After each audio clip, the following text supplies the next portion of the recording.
allí por medio del apóstol Pedro. Entonces, el pasaje de hoy vamos a centrarnos en el capítulo 1 de la primera carta de Pedro, versículos del 1 al 9.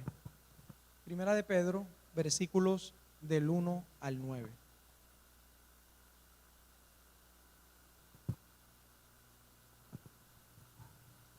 ¿Ya lo tenemos? Ok, vamos a leerlo entonces. Primera de Pedro 1, del 1 al 9. Dice así: Pedro, apóstol de Jesucristo, a los expatriados de la dispersión en el Ponto, Galacia, Capadocia, Asia y Bitinia, elegidos según la presciencia de Dios, Padre en santificación del Espíritu, para obedecer y ser rociados con la sangre de Jesucristo. Gracia y paz os sean multiplicadas. Bendito el Dios y Padre de nuestro Señor Jesucristo, que según su grande misericordia nos hizo renacer para una esperanza viva por la resurrección de Jesucristo de los muertos, para una herencia incorruptible, incontaminada e inmarcesible, reservada en los cielos para vosotros, que sois guardados por el poder de Dios mediante la fe, para alcanzar la salvación que está preparada para ser manifestada en el tiempo postrero, en lo cual vosotros os alegráis, aunque ahora por un poco de tiempo, si es necesario, tengáis que ser afligidos en diversas pruebas, para que sometida a prueba vuestra fe, mucho más preciosa que el oro, el cual aunque perecedero se prueba con fuego, sea hallada en alabanza, gloria y honra cuando sea manifestado Jesucristo, a quien amáis sin haberle visto, en quien creyendo, aunque ahora no lo veáis, os alegráis con gozo inefable y glorioso, obteniendo el fin de vuestra fe, que es la salvación de vuestras almas. Algunos teólogos le han puesto un apodo al apóstol Pedro, así como a otros le han puesto el apodo de Pedro, el apóstol de la esperanza. Y en eso es lo que está centrado, por lo menos la primera mitad de esta carta, de recordarnos a nosotros como creyentes que no estamos solos en este mundo, en esta vida y en nuestra vida cristiana. El propósito de la carta, como sabemos que fue escrita por el apóstol Pedro, es animar a los cristianos que por causa de la fe en Cristo, por causa del evangelio, estaban recibiendo todo tipo de maltrato, persecución y todo tipo de torturas por causa del nombre de Cristo.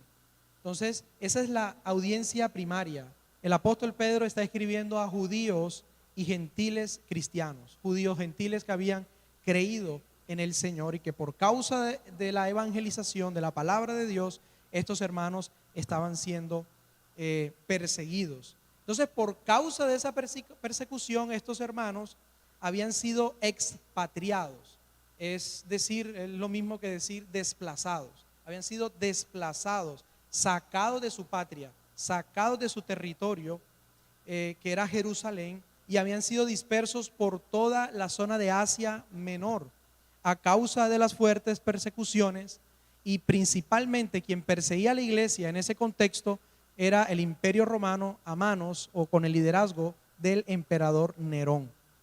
Este emperador malévolo, maligno, perverso, tomaba a los cristianos, los decapitaba, tomaba a los cristianos y hacía antorchas en las noches, los quemaba, y esas eran las luminarias de su palacio, y él se deleitaba, él disfrutaba ver sus nuevas luces LED, que eran los cuerpos de los cristianos encendidos en llamas.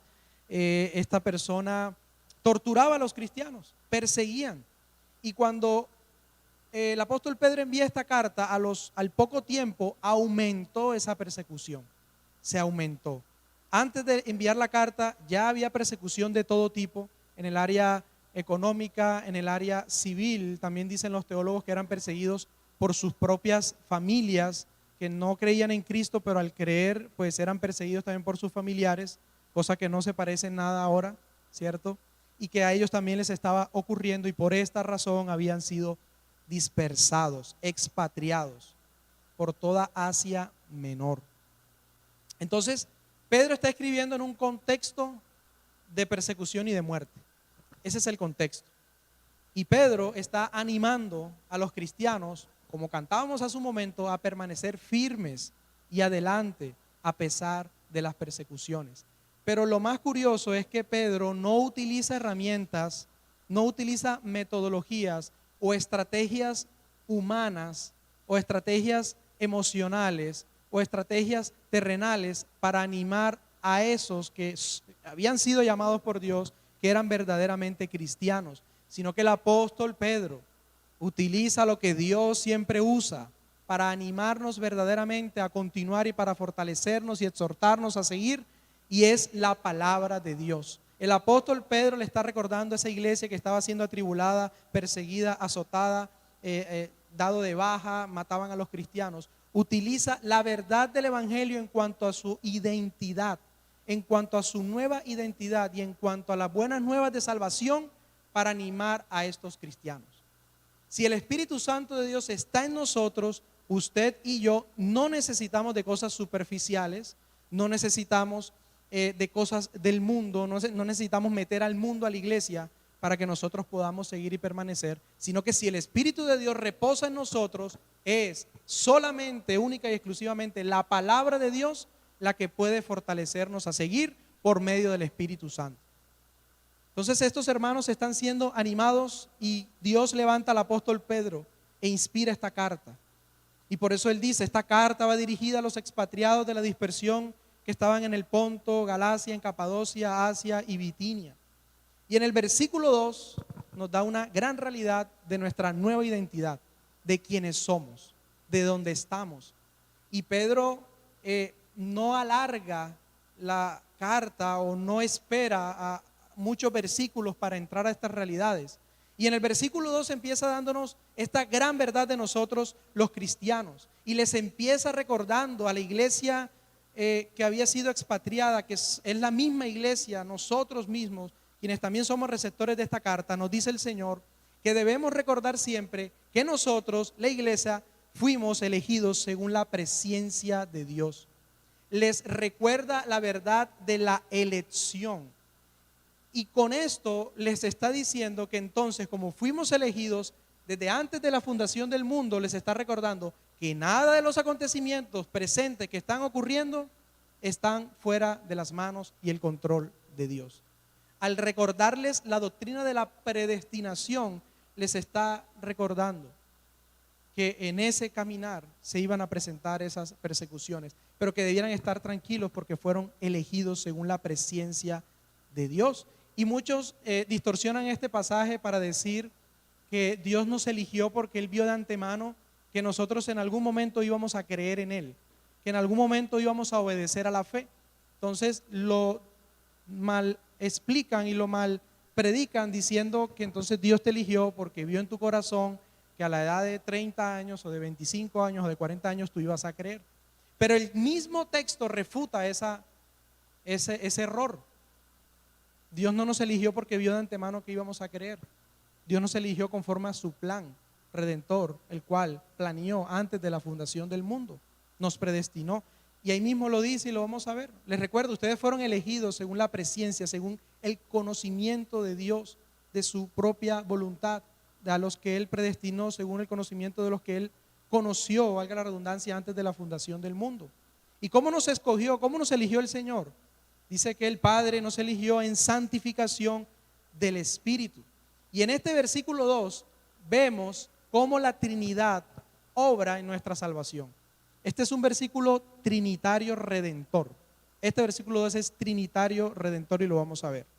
Elegidos según la presciencia de Dios Padre, en santificación porque fuimos apartados. Les está recordando, ustedes están en la tribulación, están en guerra, están en tribulación, en aflicción, en todas estas cosas, pero recuerden que ustedes son un pueblo apartado para Dios. Recuerden que somos un pueblo apartado, ¿cierto?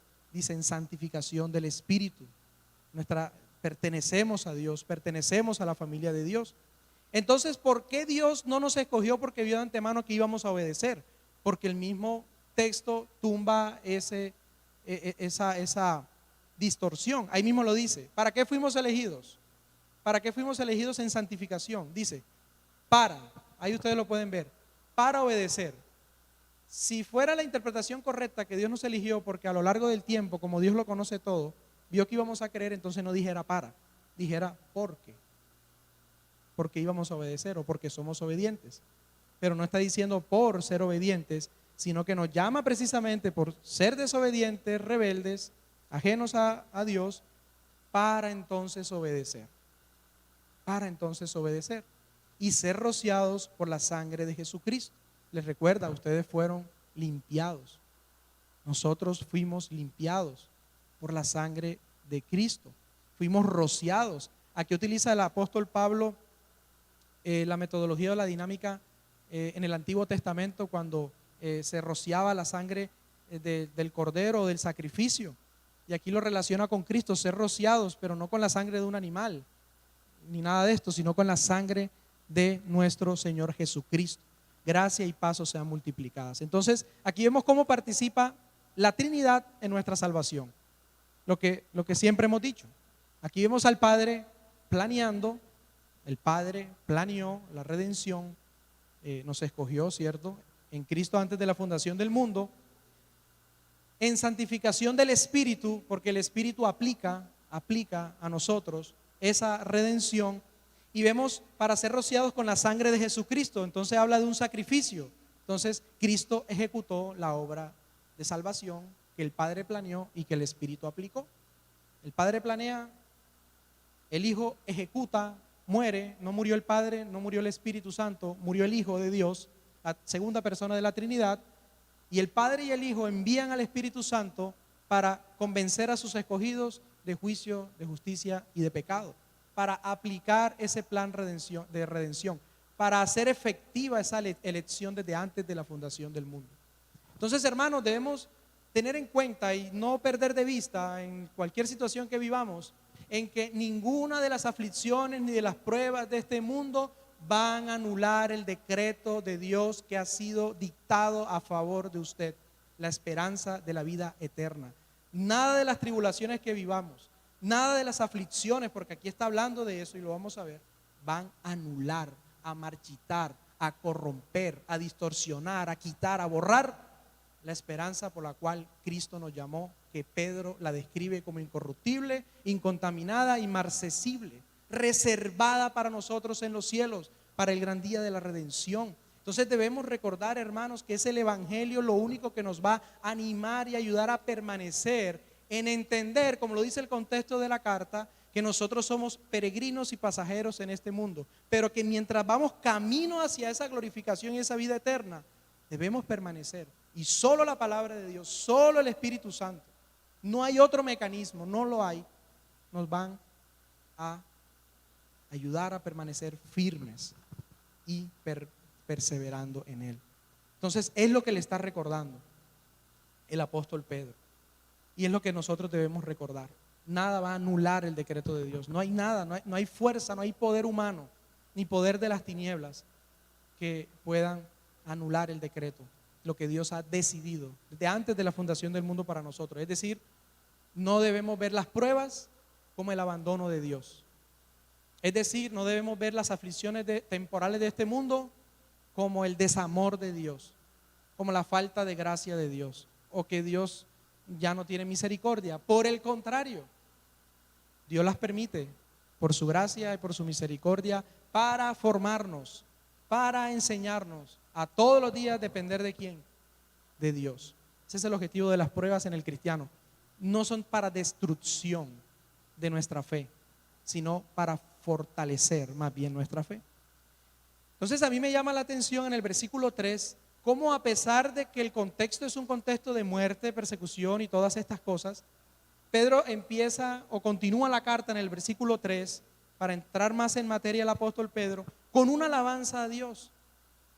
El versículo 3 nos muestra el inicio de una doxología.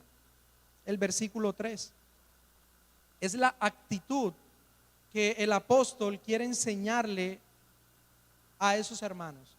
Es la actitud, la paz que nosotros debemos experimentar en medio de la persecución, lo que Pedro está enseñando por su ejemplo. Pedro no está escribiendo esta carta ni con miedo, ni con inseguridad, ni con impaciencia, ni con temor. Él está siendo inspirado por Dios, escribiendo con la seguridad en Cristo. Y por eso él puede levantar una alabanza a Dios en medio de esa situación que estaba ocurriendo. Él empieza diciendo: bendito el Dios y Padre de nuestro Señor Jesucristo. Esto es una doxología, es una alabanza, una adoración a la divinidad, una adoración a la Trinidad. Bendito el Dios y Padre de nuestro Señor Jesucristo. Y sigue recordándoles lo que les decía, que la prueba no es la falta de misericordia de Dios, no. Porque aquí les recuerda y les dice que según su grande misericordia, los que fueron elegidos, Dios les ha dado un nuevo nacimiento.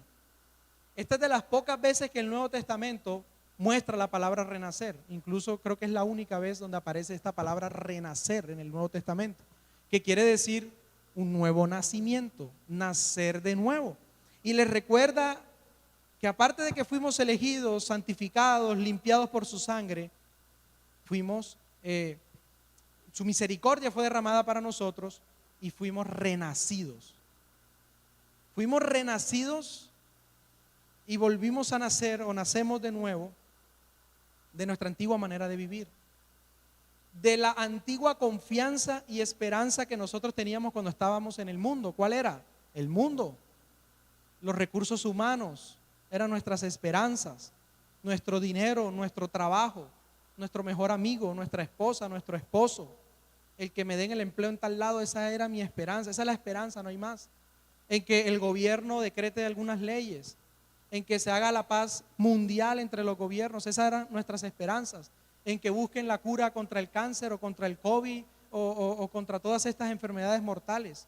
En eso teníamos nuestras esperanzas. No es que cuando yo me gane este sueldo ya ahí, no es que cuando descubran la cura contra tal enfermedad.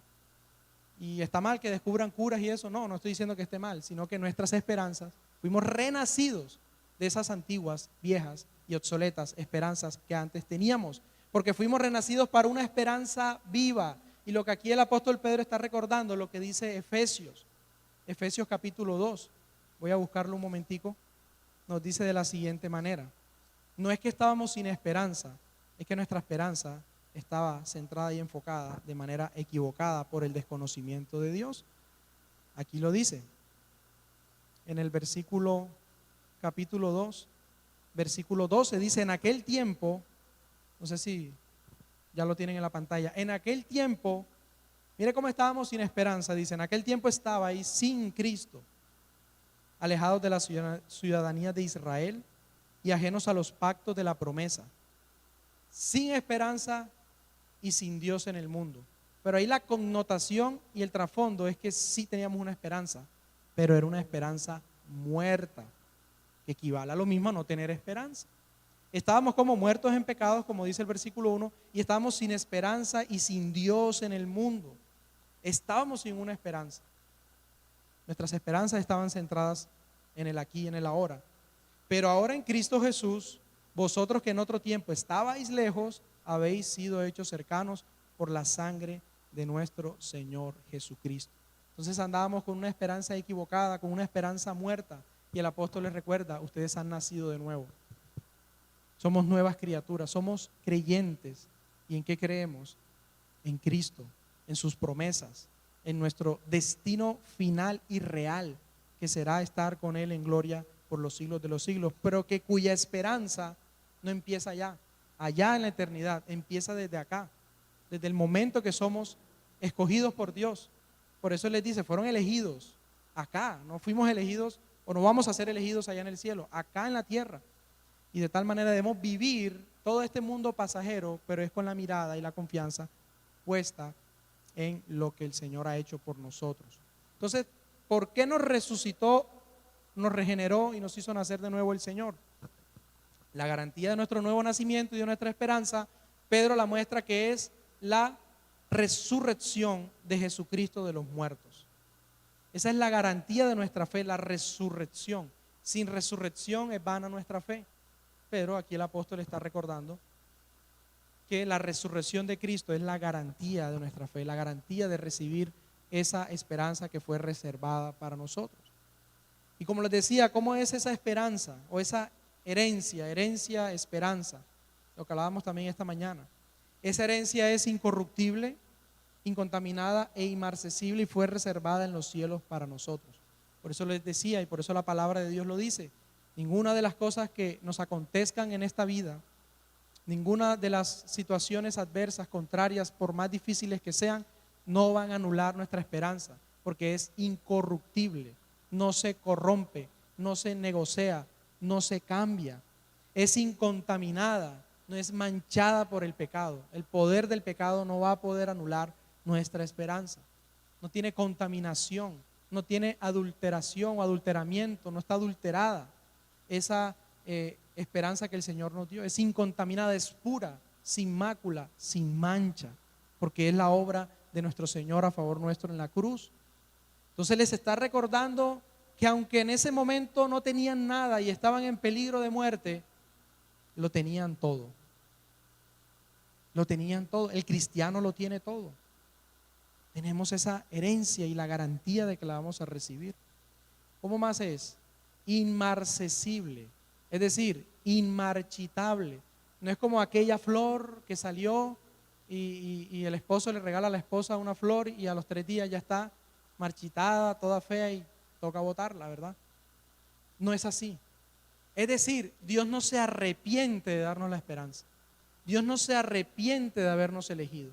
Dios no se arrepiente de habernos dado un nuevo nacimiento. Dios no se arrepiente de habernos dado salvación, de habernos dado la fe, porque no se va a marchitar. Porque aquí habla que todo esto es por medio de la fe. No se va a marchitar, no se va a vencer. La salvación no tiene caducidad, no tiene fecha de vencimiento. Dios no nos salvó hoy y después mañana nos dice, ya no te salvo, ya no te quiero, ya no te amo. Como somos nosotros, hoy te quiero, mañana no, hoy te amo, mañana tampoco te amo. No, no es como nosotros. Dios no es como nosotros. Entonces, esa herencia fue reservada en los cielos. ¿Y qué dijo el Señor en Juan capítulo 14? Que yo soy el camino, y yo soy la verdad, y yo soy la vida, y nadie viene al Padre si no es por mí. Debo irme, porque si no me voy, entonces no voy a preparar morada o lugar para ustedes. En la casa de mi Padre muchas moradas hay. Es necesario que yo me vaya, que yo los deje, pero les enviaré el Espíritu Santo, que también es la garantía de que vamos a permanecer firmes y adelante mientras vamos en nuestro peregrinaje. Aquí los expatriados somos nosotros también, que ya no somos de este mundo, vivimos en este mundo, pero ya por la santificación, que es Dios apartándonos, hemos sido expatriados nosotros mientras vamos en este mundo.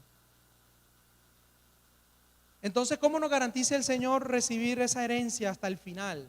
Vivir en esa verdad hasta el fin. Versículo 5, el poder de Dios, la resurrección de Dios, ¿cierto? Primero la elección de Dios, la resurrección de Cristo, el nuevo nacimiento. Y ahora el poder de Dios, como punto número 4, son las que nos garantizan que vamos a estar hasta el final y vamos a recibir lo que Dios ha reservado para nosotros. Versículo 5. ¿Quiénes van a recibir esa herencia? Dice, que sois, o los que son guardados por el poder de Dios mediante la fe, para alcanzar la salvación que está preparada para ser manifestada en el tiempo postrero. Pedro les está recordando a ellos y a nosotros que en el transcurso de nuestra vida estamos siendo guardados, y no guardados por cualquier poder, guardados por el poder de Dios. Y la pregunta ahora sería, ¿qué hay, qué existe, qué hay de lo creado que tenga más poder que Dios? ¿Qué puede haber o existir? Algo más soberano que Dios, algo que vaya por encima de Dios. ¿Será que la dificultad, la aflicción que estamos viviendo ahora es más poderosa que Dios a tal punto que eso me va a arrancar y arrebatar de las manos del Padre? ¿Será que tiene más poder? ¿Será que tiene más poder, no sé, lo que estemos viviendo? ¿Será que el mismo diablo, Satanás, tendrá más poder para arrebatarnos? ¿Será que la muerte tendrá más poder que Dios, el poder de Dios mediante el cual estamos siendo guardados? No. Dice, ustedes son guardados por el poder de Dios mediante la fe. Se está diciendo, sigan adelante, porque esto que están ustedes atravesando no se va a comparar, ni se compara, como lo dice Pablo en Romanos 8, a lo que nos espera y a lo que Dios está haciendo. Entonces es para alcanzar la salvación. Esto quiere decir la cúspide de la salvación, el punto final de la salvación, que será en la segunda venida de Cristo. Dice que está preparada para ustedes para ser manifestada en el tiempo postrero, en la segunda venida del Señor. Nosotros esperamos al Señor, esperamos su segunda venida y la redención total de nuestras almas, o redención final, porque ya Dios la completó, pero hay una redención final. Versículo 6. Versículo 6 nos dice, o nos muestra la actitud que entonces nosotros debemos tener frente a estas verdades. Fuimos elegidos antes de la fundación del mundo, fuimos santificados, apartados. El Señor nos dio un nuevo nacimiento. La resurrección de Cristo nos ha traído esa esperanza viva. Nuestra herencia no es temporal, sino eterna. El poder de Dios nos está guardando mediante la fe y vamos a alcanzar esa salvación o redención final que fue preparada. Entonces aquí lo que Pedro quiere definir en el 6 es la actitud que nosotros debemos tener frente a la verdad de Dios. Es decir, nos alegra saber eso, esa buena noticia, nos da motivación, nos da gozo. Poder pensar en medio de la prueba, Dios me está guardando por su poder, mediante la fe que Él mismo me ha dado. O sea, nos motiva a seguir adelante, que el poder de Dios esté sobre nosotros. Porque aquí dice que en esta verdad debemos alegrarnos. Y es una verdad infalible, incambiable. Pero que esa verdad nos debe seguir alegrando cuando entonces todo no vaya como color de rosa. Porque aquí mismo lo está diciendo. En lo cual, versículo 6, ustedes se alegran. Eso tiene que ver con gozo. Ustedes se gozan en que Cristo los ha redimido, los ha salvado. Les ha dado fe, hay una esperanza viva. Aunque ahora, por un poco de tiempo, si es necesario, tenemos que ser afligidos en diversas pruebas. Lo decíamos en la clase, la hermana Olga también lo recordaba. Las aflicciones hacen parte del caminar del cristiano y van a estar ahí hasta el último suspiro. Así como la presencia del pecado va a estar ahí hasta el último suspiro de nosotros, las aflicciones y las pruebas también lo van a estar. Hermanos, esta es la realidad del Evangelio. Pero a pesar de esa mala noticia, entre comillas, tenemos una buena noticia que es superior. Estamos en las manos de Dios. Dios nos está guardando, hermanos. Por eso debemos confiar. Y esta mañana hablamos de deberes. Y cuando a uno nos viene a la mente la pregunta, ¿cuáles son nuestros deberes? Nos referimos a orar, a soportarnos, a perdonarnos, a tratarnos bien. Pero nunca nos detenemos a mirar que uno de los deberes de nosotros es descansar en Dios. Uno de los deberes nuestros es confiar en Cristo. Uno de los deberes nuestros es que nuestra fe repose en Él, permanecer en Él, confiando en Él, por supuesto. Entonces, aunque ahora por un poco de tiempo, ¿por qué Pedro puede definir un poco de tiempo? Porque él está comparando las aflicciones presentes con toda la eternidad que nos espera. Eso va en concordancia con Romanos 8. Ahora sí vamos a ir a Romanos capítulo 8 y vamos a leer el versículo 18. Romanos 8, 18. Pedro, el apóstol, y Pablo tienen en mente lo mismo cuando piensan en aflicciones. Y es lo mismo que nosotros debemos pensar. Pues estoy convencido, está diciendo Pablo, que las aflicciones del tiempo presente no son comparables con la gloria venidera, que en nosotros ha de manifestarse. La segunda venida de Cristo, nuestra redención total, nuestra glorificación. Estas tribulaciones no se comparan, no tienen comparación ni en tiempo, ni en poder, ni en nada que se le compare a la gloria que ha de venir. Las aflicciones del tiempo presente no son comparables. Y aquí Pedro está diciendo que es necesario, es necesidad del cristiano prácticamente, es como uno de los privilegios, deberes, no sé cómo podemos llamarlo, atravesar aflicción, pero por causa de Cristo. Aunque por un momento tengáis que ser afligidos por causa de Cristo, no por causa de mis pecados, ni de mis errores aquí en la tierra, ni de mis malas decisiones. Las aflicciones del cristiano son por causa de Cristo. Por eso no podemos decir, maté a una persona, estoy en la cárcel, ¿cómo estás, hermano? Padeciendo por Cristo en la cárcel. Pero mataste a una persona, robaste un banco, apuñaleaste a alguien allá afuera. Aquí estoy, el Señor me mandó a predicar en la cárcel. Ah, pero ¿cuál fue el motivo? Un pecado, o sea que Dios te está respaldando el pecado. No, es consecuencia del pecado.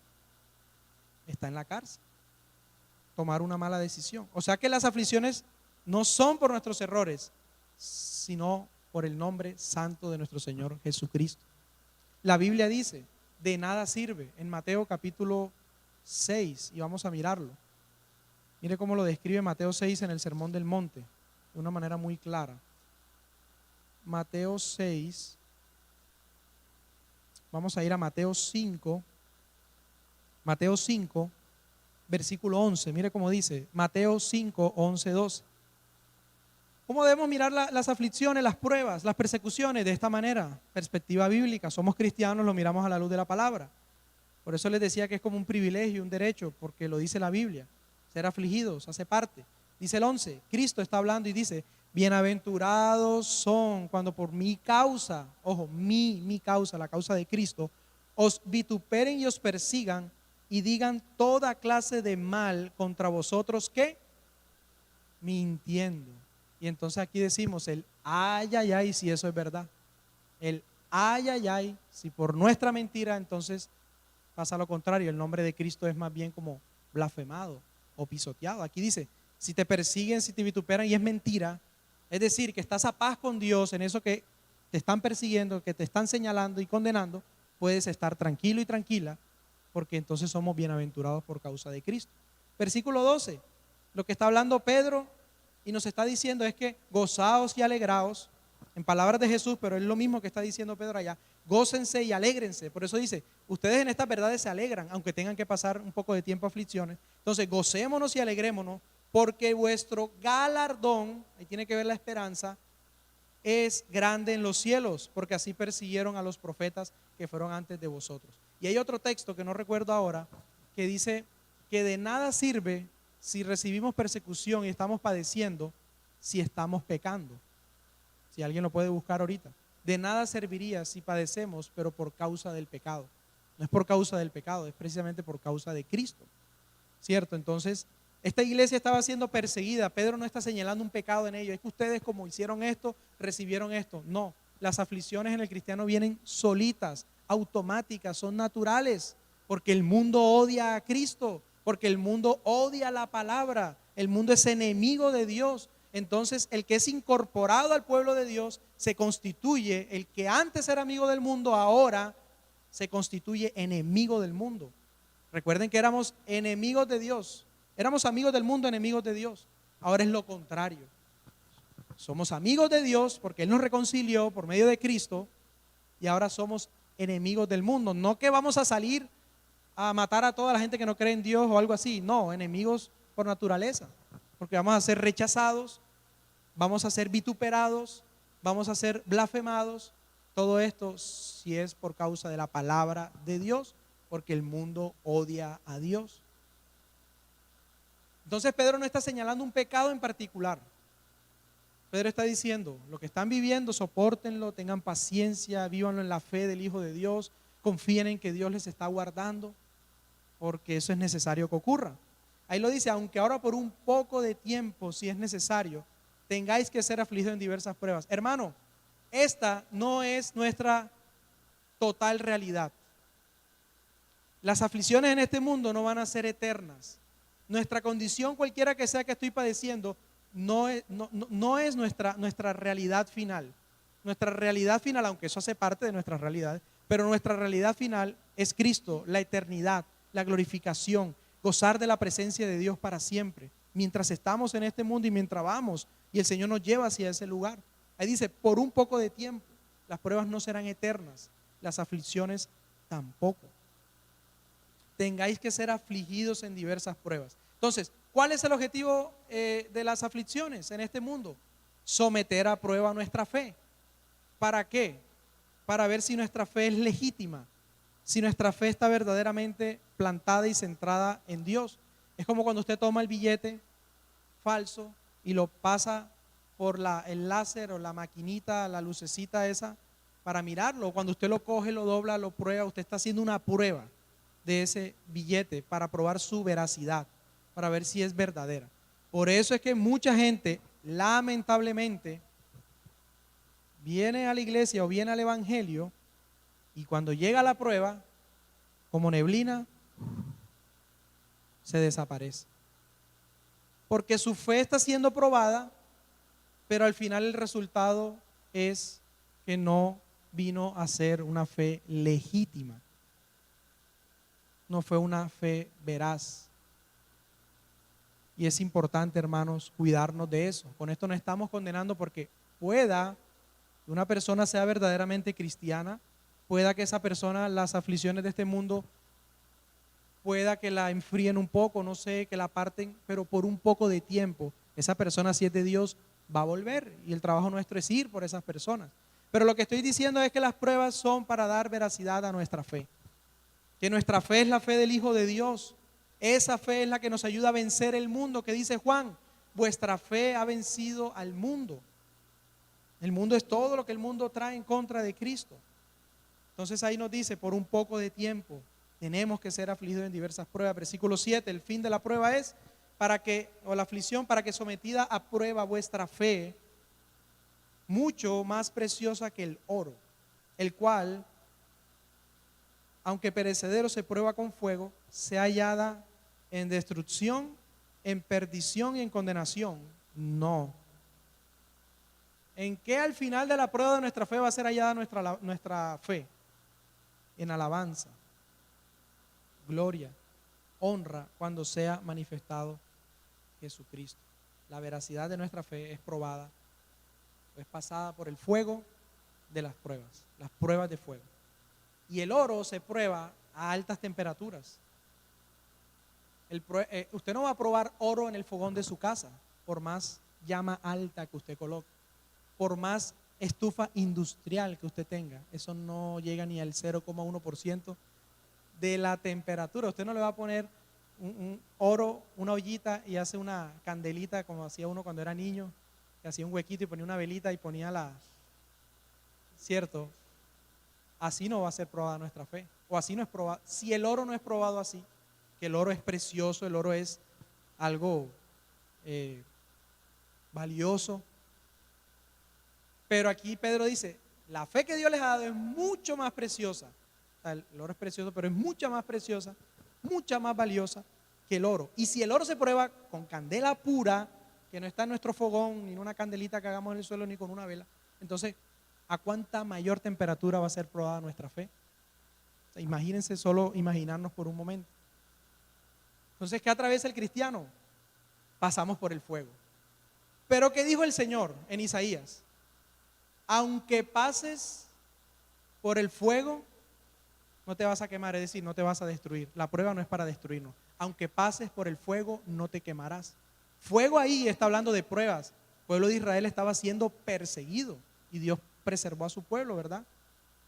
Aunque pases por las aguas, te ahogarás, morirás y todo se echará a la basura. No.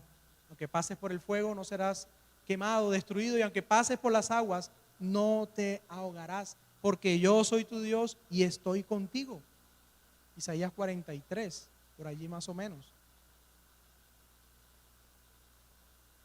Las pruebas son de fuego, pero aunque pasemos por ese fuego de prueba, no nos vamos a quemar, hermanos. Aunque parezca que estamos siendo quemados, aunque la prueba que también representa esa agua a alto nivel al cuello, parezca que nos quiera ahogar, no lo va a permitir el Señor. ¿Por qué? Versículo 5, porque somos guardados por el poder de Dios mediante la fe. Somos guardados. Entonces, hermanos, bienaventurados cuando seamos perseguidos, afligidos, tengamos todo tipo de pruebas. Dios está aprobando. Y lo más curioso de esto y extraño es que ni siquiera nosotros mismos no vamos a mantener esa fe en medio de la prueba, esa fe firme. Es Dios Esa es la buena noticia, porque si fuera que, bueno, yo te entrego la fe, está en tus manos, tú verás qué haces, sosténla como puedas, perdidos estuviésemos todos. No podemos sostener la fe, no podemos guardar nuestra fe nosotros mismos, no tenemos fuerzas, capacidad. Pero lo bueno, la buena noticia, la garantía es que Dios está sosteniéndonos en medio de la prueba, por medio de la fe. Dios está sosteniendo nuestra fe. Cristo, dice Hebreos 12, 1, 2, es el autor. De Él viene la fe, el creador, el autor de nuestra fe, autor y consumador. Es decir, entonces cuando iniciamos en la fe en Cristo, es Dios con nosotros en el inicio, es el autor, y es Dios con nosotros en el final, es el consumador. Cristo mismo es nuestra fe, de Él procede. Entonces esa fe, luego de esa prueba, va a ser hallada en alabanza, en gloria y honra cuando sea manifestado Jesucristo. Amén. Y en el versículo 8 nos habla de fe, ya para ir terminando. Aquí está hablando de fe en medio de la prueba. Mira el versículo 8 cómo describe la fe. A quien amáis sin haberle visto, en quien creyendo, aunque ahora no lo veáis, os alegráis, vuelve aquí el gozo, con gozo inefable y glorioso. Hermanos, recordemos, nosotros los cristianos no estamos llamados a andar, ¿por qué? Por vista, no andamos por vista. Es que como no veo a Jesús, no veo la barba de Jesús allá en el cielo, así como lo pintan las caricaturas, no lo veo allá, entonces no, Él no está conmigo. Es que como yo no veo, yo no lo siento aquí, no lo siento allá, entonces Dios no está en este lugar o no está conmigo. No vivimos por vista, no dependemos de experiencias, vivimos por fe. Es por vista la salvación, la perseverancia, no es por vista, es por medio de la fe. Aquí está, a quien amáis sin haberle visto. No vivimos como Tomás sí quería hacer, hasta que yo no vea, si no veo no creo. Y el Señor es tan bueno y misericordioso que le dijo, mete tu dedo aquí, mete tu dedo por acá, toca mis llagas, ya viste, ya puedes creer porque viste. Falta de fe. Amén. Entonces, a quien no vemos a Cristo, no vemos a Dios con los ojos físicos, por supuesto. En quien creyendo, aunque ahora no lo veáis, os alegráis con gozo inefable y glorioso. Ese gozo que Dios nos da en medio de la prueba, que también nos ayuda a permanecer, es inefable. Y la palabra inefable tiene que ver o significa imposible de describir. No hay palabras que describan ese gozo. No hay palabras que describan, porque como el gozo es de Dios, no hay palabras que podamos describir a Dios de alguna manera exacta, tampoco el gozo que viene de Dios. Es inefable y glorioso. Y ya como punto final, versículo 9, todo con el fin, dice, obteniendo el fin de vuestra fe, que es la salvación de vuestras almas, esa glorificación final que Dios prometió a nosotros. Lo que Pedro en conclusión les está diciendo, están viviendo esto, pero su vida, su fe, ahí no van a terminar, ahí no van a acabar, sino que Dios ha prometido que vamos a permanecer y que vamos a perseverar, por su gracia y por su amor. Entonces, hermanos, no busquemos motivaciones externas, no busquemos motivaciones efímeras, no busquemos que alguien haga algo fabuloso acá en la iglesia para yo tener más fe o algo así. No, deleitémonos en lo fabuloso que hizo Cristo en la cruz, en lo glorioso que hizo el Señor por medio de su Hijo. Esa es nuestra confianza, ahí debe estar nuestra fe. Usted es hijo de Dios, Dios le ama y como le ama, le preserva, como le ama, le guarda, como le ama, le cuida, como Dios le ama, le provee, como Dios le ama, le sostiene, como Dios le ama, le levanta, como Dios le ama, le fortalece, como Dios le ama, nos lleva de su mano para obtener el fin de esa obra de Cristo, que es la salvación final, lo último de la salvación de vuestras almas, para que cuando Cristo venga, seamos llevados por Él como su pueblo, como su familia.